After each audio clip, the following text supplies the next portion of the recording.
coming off of turn 3. He takes the checkered flag and wins the Champion Spark Plug 500. Jamie McMurray is going to win Daytona and the Brickyard 400 in the same year. Be proud of it, guy. That is outstanding what you've done for Chip Ganassi Racing, fellas. Zero, good job, man.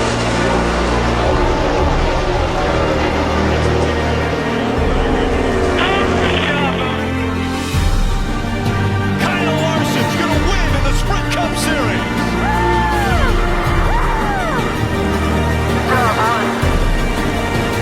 I'm proud of him.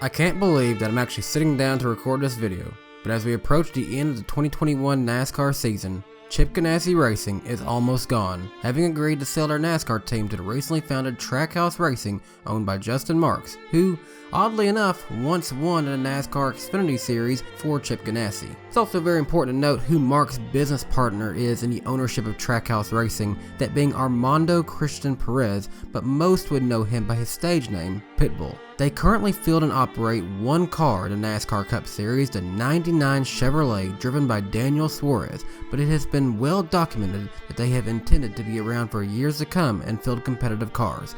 Notice what I said there? Cars. So in 2021, they had one car, and when it was announced that the charter that they had been leasing from Spire Motorsports had been sold off to Colleague Racing for the 2022 season, many wondered how they could even field one car in 2022. Well, we have our answer now, as they have bought not only the two charters, but also the entire NASCAR division of the business of Chip Ganassi Racing. For the 2022 season, Daniel Suarez will pilot the 99, and Ross Chastain has been announced as the second driver piloting the number 1, which they are keeping from Chip Ganassi Racing. Ironic. I like how they had the first and last numbers available. The other Ganassi driver being released here was Kurt Busch, whose name had been thrown out to be of interest to both 2311 Racing and Trackhouse Racing before this announcement came out. But with Ross Chastain going to the 1 in 2022, Kurt Busch was announced to be bringing Monster Energy as a sponsor over to 2311 Racing, piloting the number 45 Toyota, the other number of the legendary basketball star team owner Michael Jordan. Meanwhile, some fans had also noticed the availability of the number 97, a number that Daniel Suarez actually used in an iRacing Pro Invitational race, as Jesse Iwuji used the 99. And some fans were hopeful for perhaps a Kurt Busch move to Trackhouse and the return of the 97 instead. Next year certainly means many new faces in the NASCAR ownership world for sure. It's been announced that Brad Keselowski is taking over in a driver ownership role of Roush Fenway Racing. Justin Marks and Pitbull have absorbed Ganassi's team to grow their organization, and Colleague Racing has bought 2 charters from Spire Motorsports' 3 charters that they once owned, and ironically, they were leasing one of those charters to Trackhouse Racing before, which is what put us into this situation of Justin Marks and Pitbull needing to find a way to be guaranteed for 2022 in the first place. So rather than buying a charter, they bought a whole 2-car team. Now that's one way to tell the industry that you are serious about being a winning team. Trackhouse Racing is taking over the remnants of Chip Ganassi Racing's legacy in NASCAR, and in addition, they kind of now have the legacy of what was Dale Earnhardt Incorporated on them. So let's run back and take a look back at the legacy of Chip Ganassi Racing in NASCAR.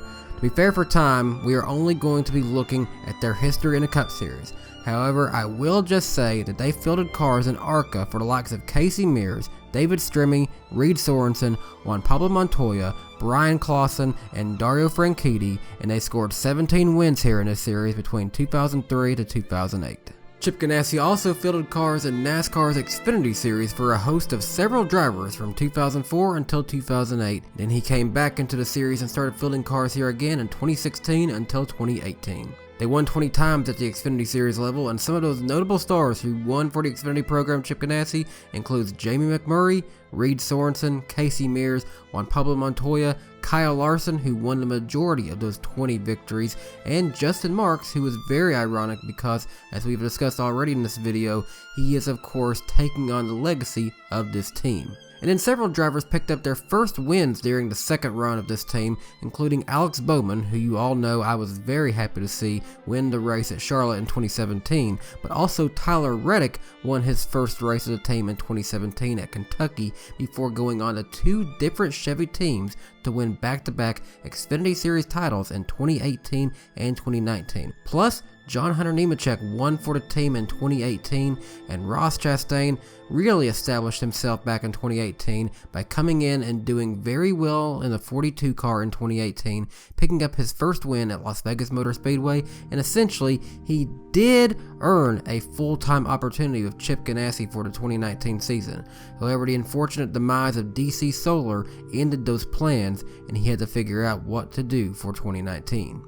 It all worked out well in the end though, as he contended for the 2019 Truck Series Championship of Nice Motorsports, and he would eventually find his way back over to Chip Ganassi Racing, but on a better level. But of course, that's coming back into the present, and we all know that now he's getting ready to be with Trackhouse Racing. But let's get started now on the history of the Cup Series program, as that's how they started in the first place, and it's where their longest time in NASCAR has been. So before we can even talk about Chip Ganassi Racing's NASCAR operation, we must first talk about Team SABCO.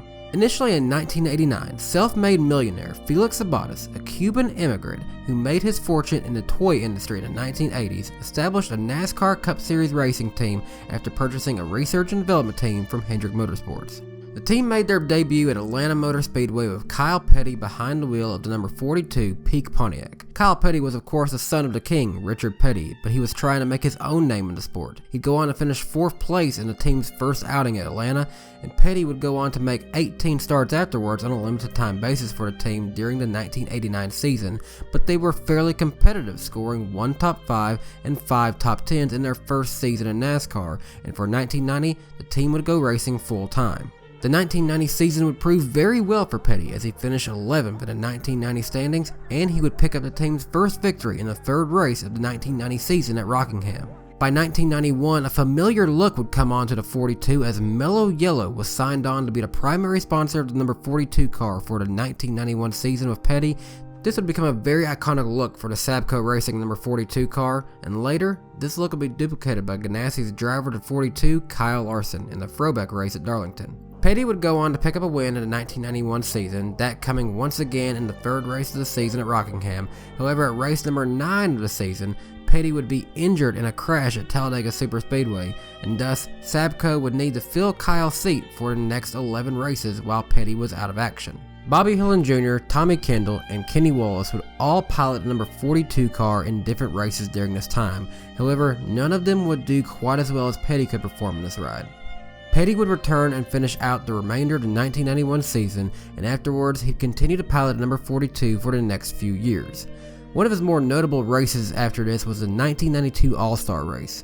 Coming out of turn 4 in the last lap, Petty got the 3 car of Dale Earnhardt loose, spinning him out, and appeared at first that Petty would be going to collect $1 million when suddenly the 28 car of Davey Allison came in, and Allison edged out the 42 car to win the race, but it did come with a price. The two made contact and Allison came spinning across, slamming into the wall on the front stretch of Charlotte Motor Speedway.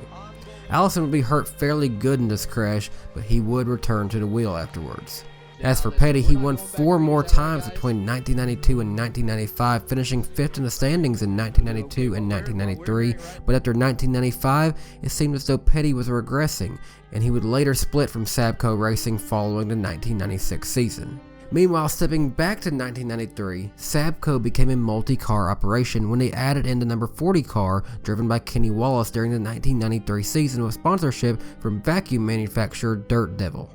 Wallace would not perform too well, especially considering how strong Petty did in the 42, as Wallace's number 40 only got 3 top 10s in 1993, and because of this, he would split from the team following 1993 as Bobby Hamilton would come in for the 1994 season with Kendall Motor Oil on board as a primary sponsor.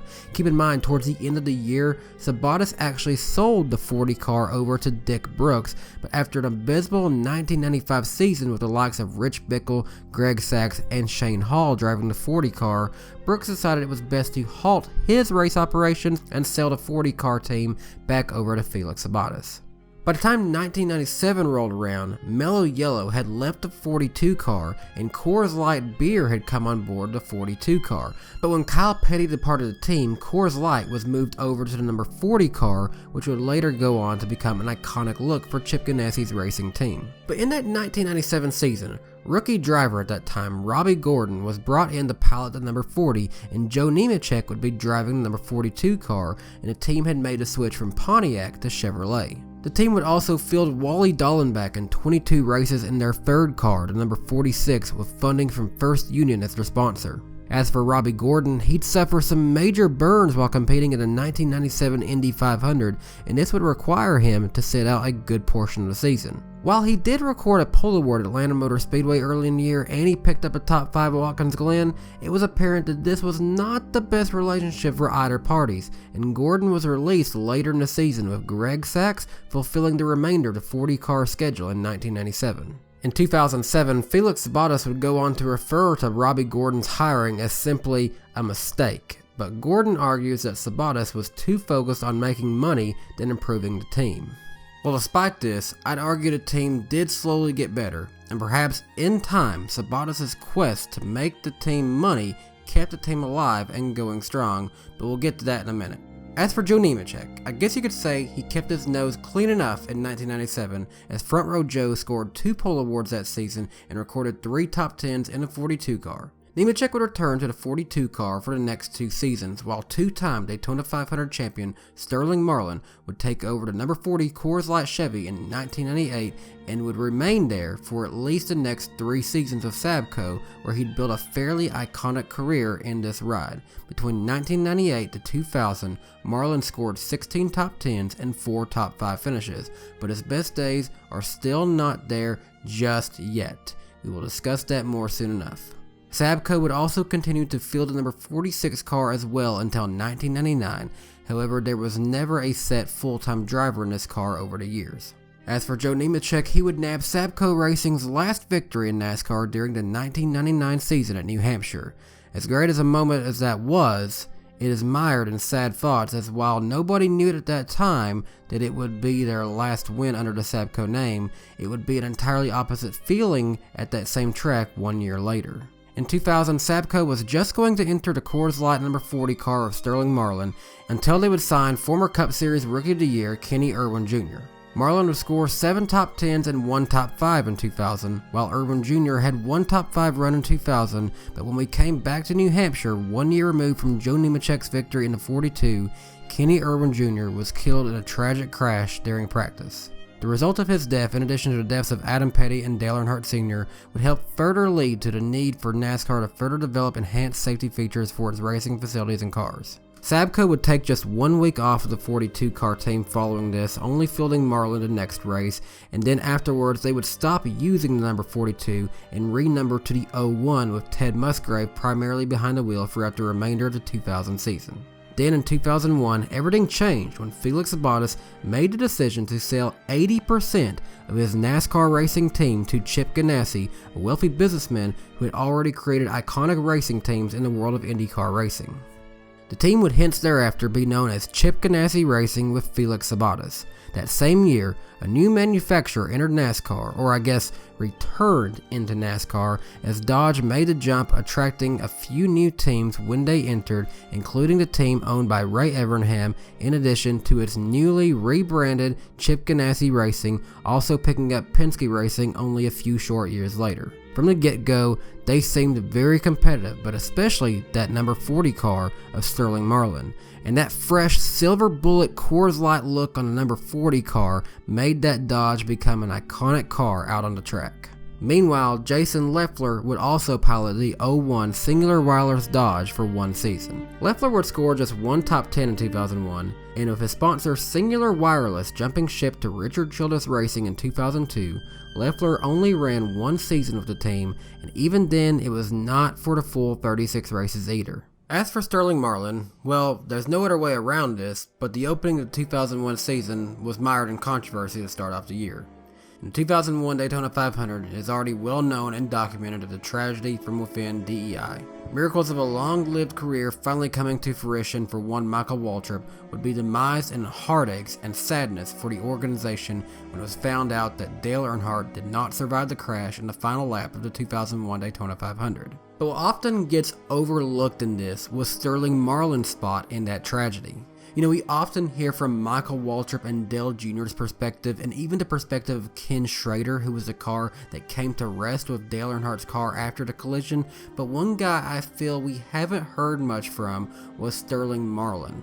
Sterling came into the 2001 Daytona 500 with a really fast car. He won his Daytona dual race that year too.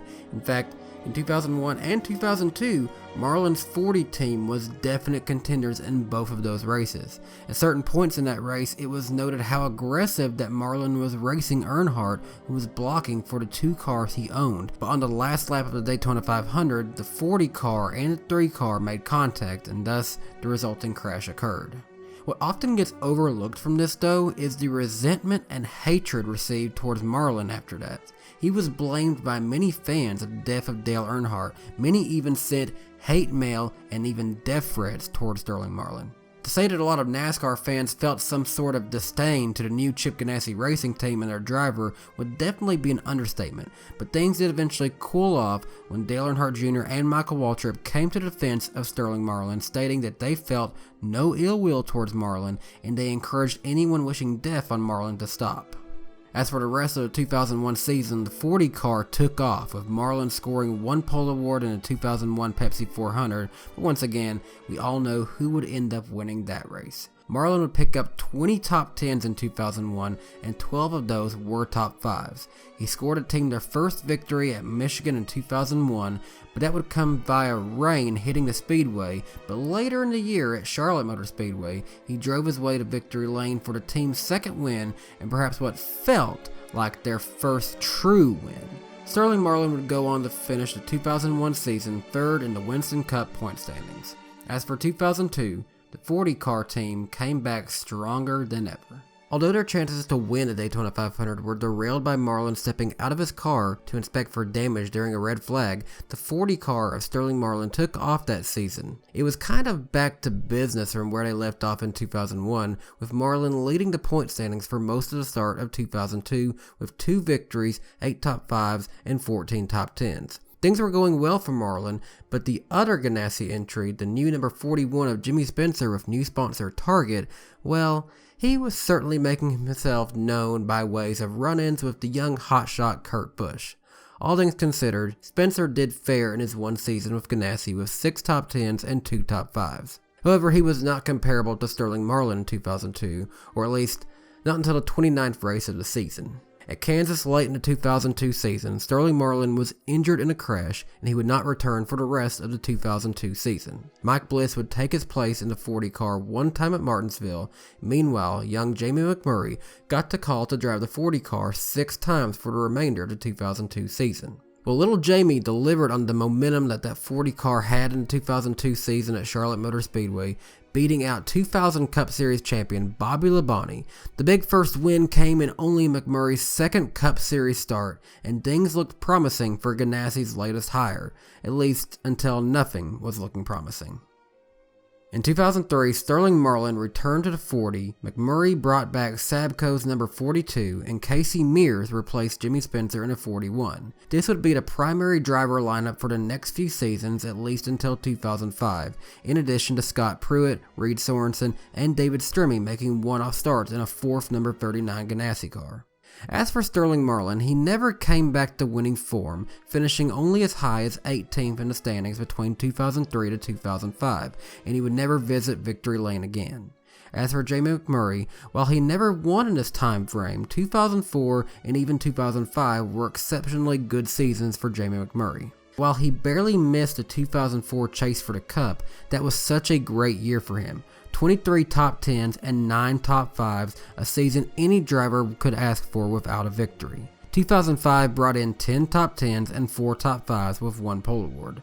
After 2005, however, things began to shift within Ganassi's team. Sterling Marlin, who essentially helped build this team early on, having never truly came back after his 2002 crash, was released from the team after the 2005 season, and David Stremme would take over the Coors Light number 40 in 2006 and would remain in this car through 2007. Jamie McMurray would also leave the team following 2005 in favor of Roush Fenway's number 26 Ford, and with him moving, Casey Mears switched from the 41 over to the Texaco Havoline 42, and Reed Sorensen was tasked with piloting the number 41.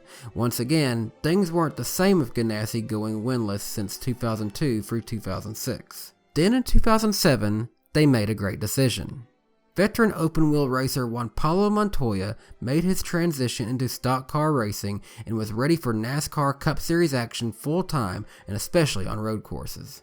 He wasn't afraid to get a little rowdy either, famously fighting with Kevin Harvick at Watkins Glen during the race that season, and in his rookie season, Montoya made 6 top 10s, 3 top 5s, and he'd score his first win in NASCAR at Sonoma in 2007. Juan Pablo Montoya, even if he was a road course ringer running full-time, was definitely a great hire, and in time, he'd find himself grow to be a better racer overall, and we'll discuss the one race that got away from him shortly. But first, as for the team, Reed Sorensen and David Stremme also raced full-time in 2007, but following that season, going into the first full-time year with the new Car of Tomorrow, another changeup was seen in the driver lineup at Ganassi. Montoya remained in the 42 car in 2008, and Reed Sorensen remained in the 41, but the big changeup came in the hype of who would be taking over the 40 car. Coming off of Montoya's newfound successes in NASCAR, the defending Indianapolis 500 and defending IndyCar champion Dario Franchitti announced that he'd be leaving IndyCar to go NASCAR Cup Series racing for Chip Ganassi. However, things did not go according to plan. Franchitti had previously made some part-time starts in ARCA, the Truck Series, and the Busch Series in 2007, but for 2008, he was supposed to be running the 40 car full-time. But the problem that began to face them was an issue with finding funding for all 3 of their cars. For all 3 of the cars, we'd see several of the same sponsors making one-race deals with each driver for several times that season with no huge primary sponsor like in years past. Things were not helped when Franchitti was injured in a crash during a Nationwide Series race at Talladega. The result of this crash would see a variety of drivers drive the 40 car in the time period that Franchitti would be out, including Ken Schrader, David Stremme, and Jeremy Mayfield. But the biggest name in that replacement list was Sterling Marlin, after all that time getting the chance to come back and drive his old number 40 2 final times for Chip Ganassi. Franchitti would eventually come back, but the results were still not there. He did just okay over on the Nationwide Series side of racing, but Cup Series racing just never went well, it seemed, and ultimately, the team would shut down the 40 car midway through the season in July due to poor performance and a lack of funding, resulting in around 70 employees being laid off in 2008. Franchitti would continue to run part-time in the Nationwide Series number 40 in addition to Bryan Clauson, who would even attempt to help revive that 40 car later in 3 fall races, but in 2 attempts, Clauson was unable to qualify due to rain, and because the 40 car sat out for so long, and NASCAR still saw a fair number of cars each week back in 2008, the 40 car was too low in owners points, so they did not make it in those races. And then at Texas, when they would finally make an attempt to qualify, Clauson did not make it in on time, and ultimately the 40 car team shut back down. It's really sad how their most famous number in the early days went out. Bryan Clauson no longer had a future there with Ganassi, and Dario Franchitti went back to his IndyCar program, where he'd become a 4-time champion of IndyCar, winning 3 consecutive championships from 2009 to 2012. Really, factoring out 2008, where he did not compete in IndyCar,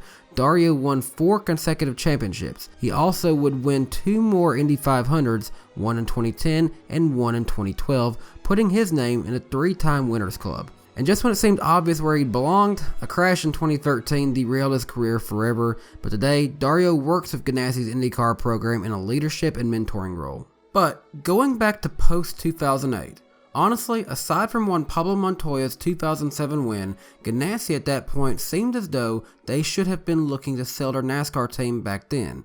Perhaps this should have been the time for the team's fall, but in reality, this is when things could start again. Two teams, both having seen their prime in years past, were in a situation where instead of shutting down, it made sense to partner up.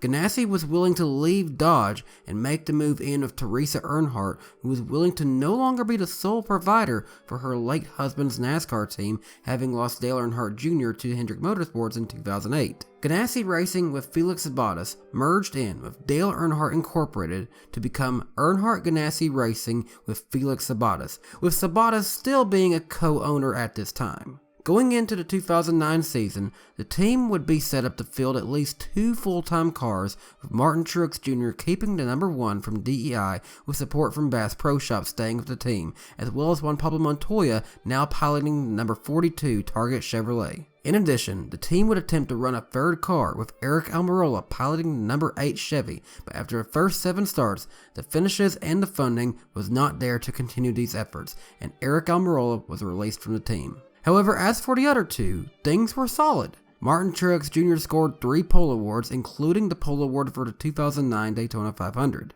The finishes, however, certainly could have been greater for Truex, with only 6 top 10s and 1 top 5, with a 23rd place points finish. Truex would end up leaving the team after 2009 to join Michael Waltrip Racing in 2010, where he'd see an improvement in his racing career. Meanwhile, Juan Pablo Montoya's 2009 season was certainly one to remember for a lot of reasons. 2 pole awards, one at Talladega and the other coming at New Hampshire, 18 top 10s and 7 top 5s, and of course, there was that 2009 Brickyard 400.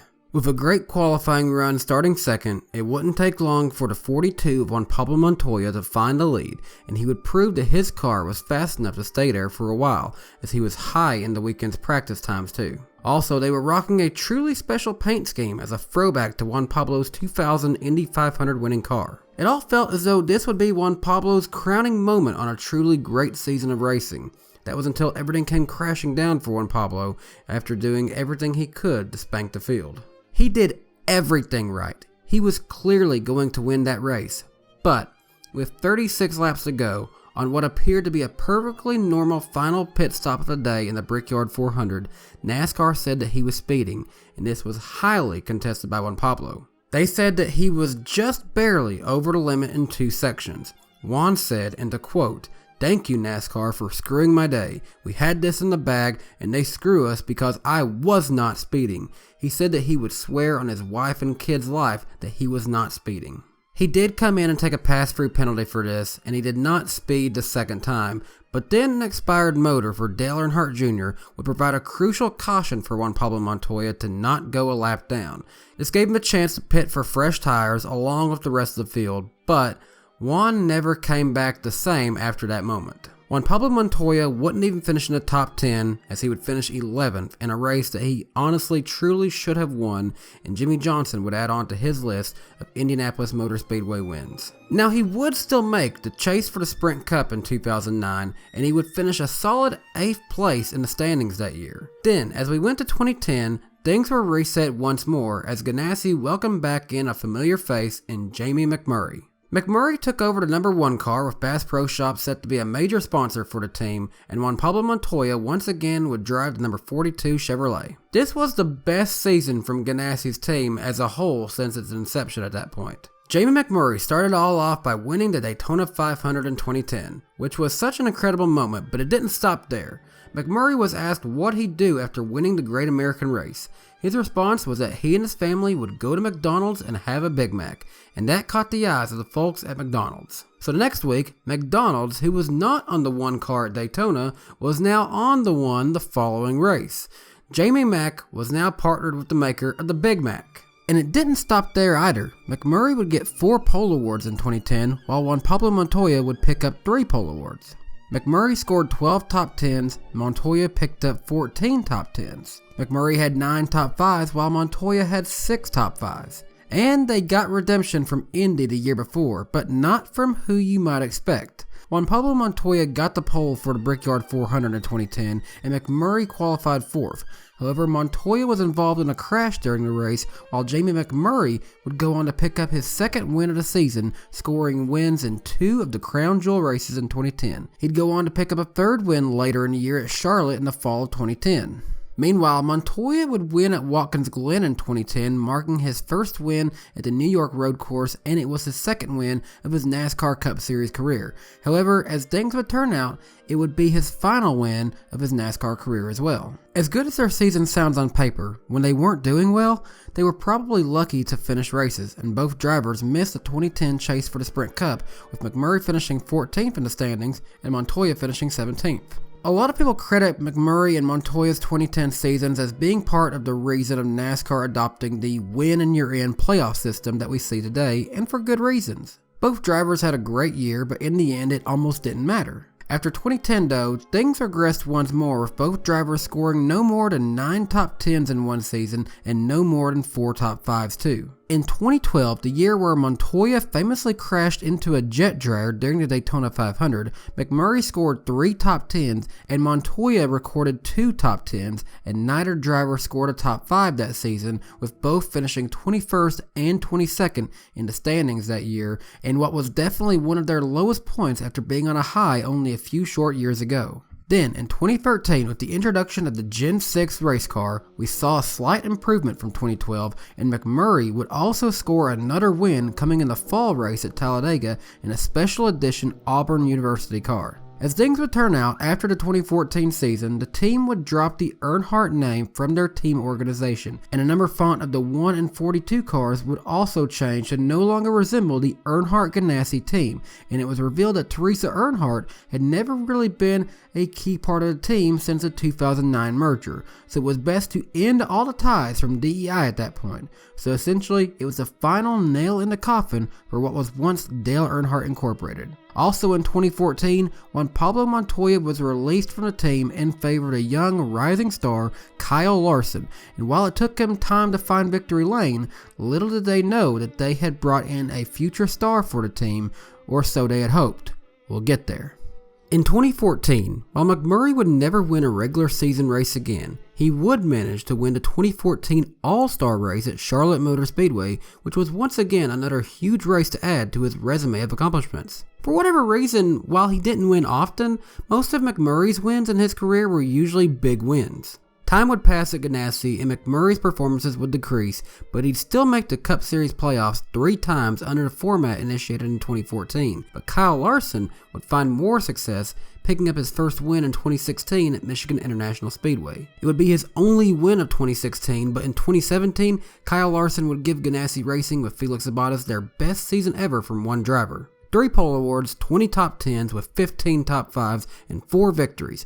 1 at Auto Club Speedway, a season sweep at Michigan, marking 3 consecutive wins since 2016, and a win at Richmond marked a fantastic season for young Kyle Larson. And it would be capped off of an 8th place finish in the standings, with Jamie McMurray finishing 12th in 2017 as well. Then in 2018, Chevrolet would introduce their new Camaro body style for the NASCAR Cup Series, which would put all of Chevrolet learning to adapt, as Fords and Toyotas seemed to dominate that season. Longtime team sponsor Target would also announce that they would leave Ganassi Racing before the 2018 season, and new funding was needed for Kyle Larson. Credit One Bank, who had been a smaller sponsor of Kyle Larson for the last few seasons, stepped up to be a larger sponsor for the 42 car in 2018, and McDonald's would also begin to sponsor both Jamie McMurray and Kyle Larson that season, but there was still more funding needed, and this is when things got controversial. Brennan Poole, who had been racing for Ganassi's Xfinity Series program in 2017, had done so with the support of DC Solar Company, which brought in millions for the team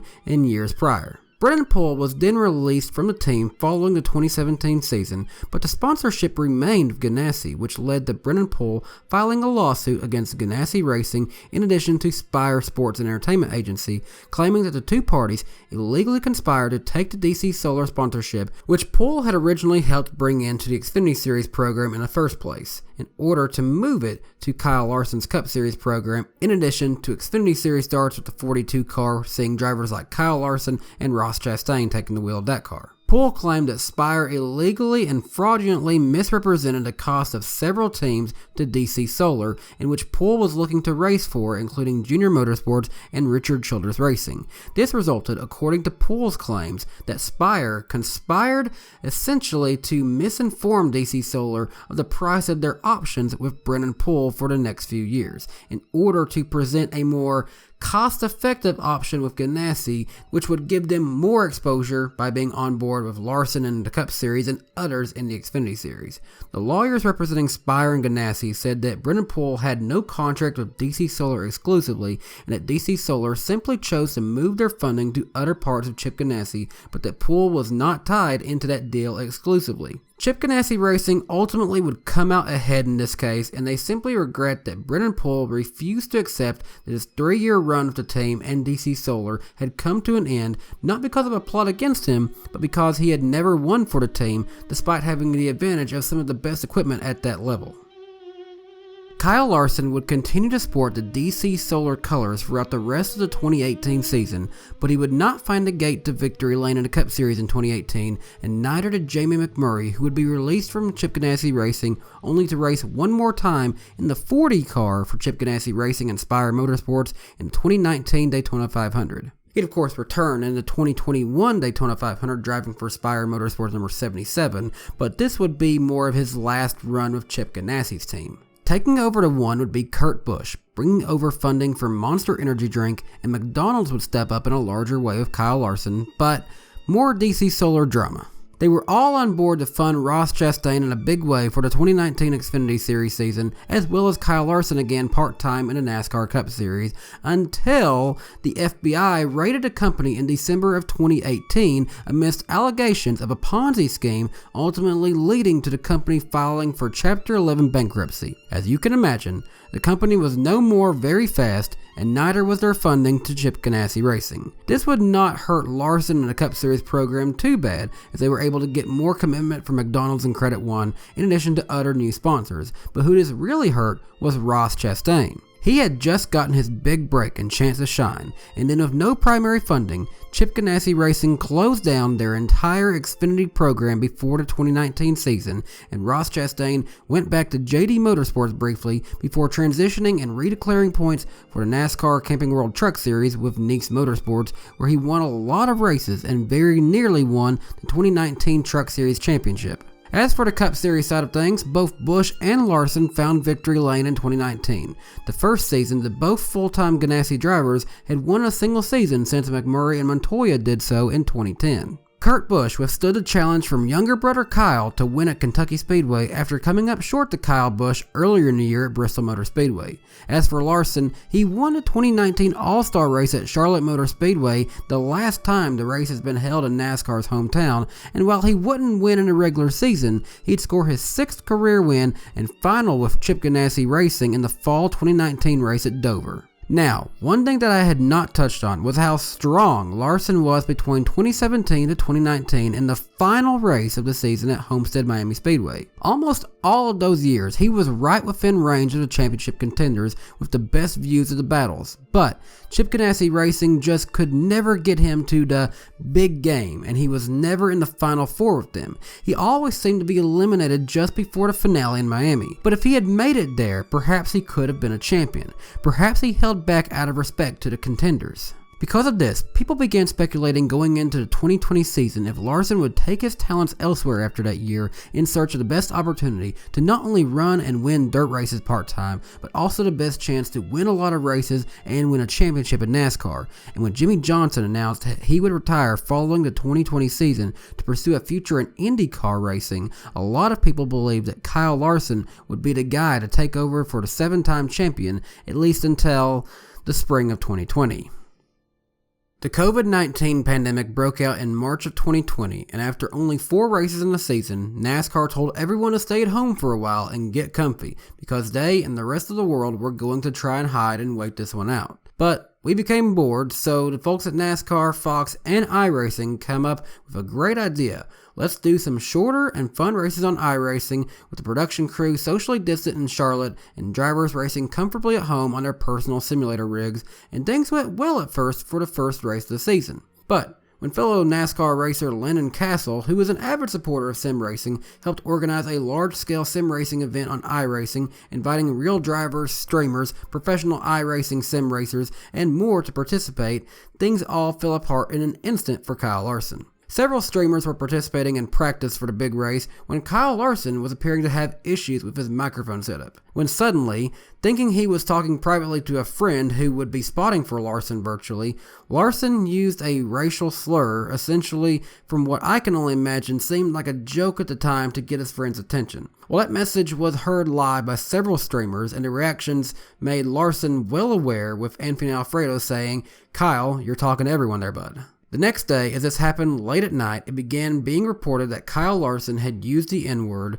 and then all of his sponsors and team personnel found out, and it was single-handedly one of the biggest PR nightmares in the history of modern NASCAR. All of his sponsors dropped him, along with Chevrolet. He was banned by iRacing, and he was indefinitely suspended by NASCAR and the World of Outlaws. At that point, all we knew was that we still didn't know when NASCAR would be back racing for real, but we knew that Kyle Larson would not be a part of the rest of the 2020 NASCAR season, and all Chip Ganassi Racing had for then was Kurt Busch. We now of course know that Kyle Larson worked behind the scenes in 2020 to become a better and stronger person while completing several sensitivity training sessions and racing full-time in dirt sprint cars for the rest of the 2020 year, winning several races here before going on to end up at Hendrick Motorsports, not in the 48, but rather in the 5 car, where he's had a championship contending performance for sure. However, as for what happened to the 42 car in 2020, the sponsors left Larson. They did not leave the 42 car.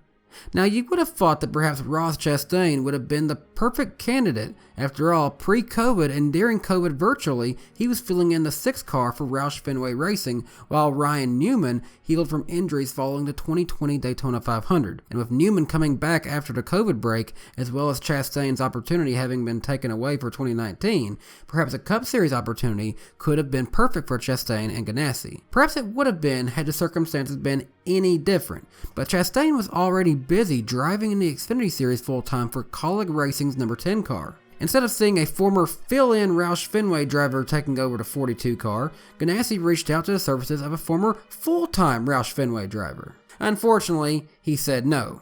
Chip Ganassi Racing reached out to former driver Carl Edwards to drive the 42 car for the rest of the 2020 season, and as great as it would have been to see Cousin Carl's return to NASCAR, he did decline the opportunity, stating that he is perfectly satisfied with where he was in life and how his career ended at Joe Gibbs Racing. So, they got another guy who was with Roush and then Joe Gibbs and then kind of sort of back to Roush, Matt Kenseth.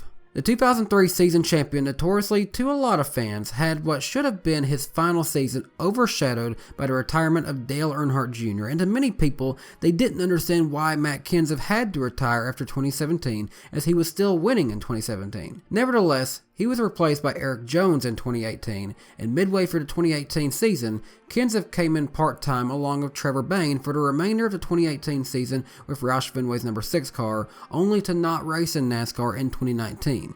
But with the whole situation of Larson, it just presented a perfect opportunity for Kenseth to join Ganassi as a driver of the 42 car for the 2020 season. Kenseth, as you can imagine, with no practice in qualifying, having been out of the car for a while with a new lower horsepower and higher downforce package that he had not even raced before, didn't have a phenomenal season in 2020, but he would find himself in contention at the 2020 Brickyard 400, finishing second to Kevin Harvick 10 years after Jamie McMurray won the Brickyard 400 for Ganassi. That was Kenseth's only top 5 run in 2020, and it was one of just 2 top 10s he had during the 2020 season, the other being 10th at Darlington in the first race he was back following the break for COVID. Kenseth would in fact retire from NASCAR racing for now, following the 2020 NASCAR season, and while nothing is there on the horizon for now, I still would not rule out the possibility of another part-time Kenseth start for somebody when needed. As for the other car of Ganassi in 2020, the one team of Kurt Busch would once more have a good season, scoring 19 top 10s, 7 top 5s,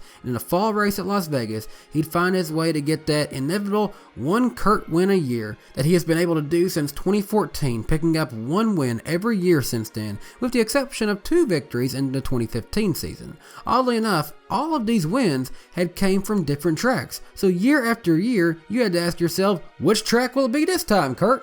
Well, in 2020, it was Kurt's time at the hometown track, and he went out and partied in the best way that he knew how by taking a helicopter ride around Las Vegas. But as great as that hometown win was for Kurt, it didn't end there. After a 10th place run in 2020, let's take a step into look at 2021, their final year of operations. As the year started, Kurt Busch began to tease people through campaigns of Monster Energy that perhaps he would possibly consider retirement after 2021. I mean, he had done it all, right? 22 wins, a Daytona 500 winner, a championship. Sure, he was still winning once a year, but maybe it was Kurt's time to retire. Or at least, that was the narrative he and Monster Energy painted to start the season, before he inevitably made his announcement on the move to 2311 the next year. And as for the 42 car, finally, after years of ups and downs, waiting for his chance to race for Chip Ganassi full-time, Ross Chastain finally was given that chance, taking the reins of the 42 car for the 2021 season. Chastain, all things considered, especially as this season has progressed, has had a solid first year in a good Cup Series car. 8 top 10s and 3 top 5s this season, looking at a top 20 season finish, is nothing for Ross and his team to be disappointed in as we approach the end of the road.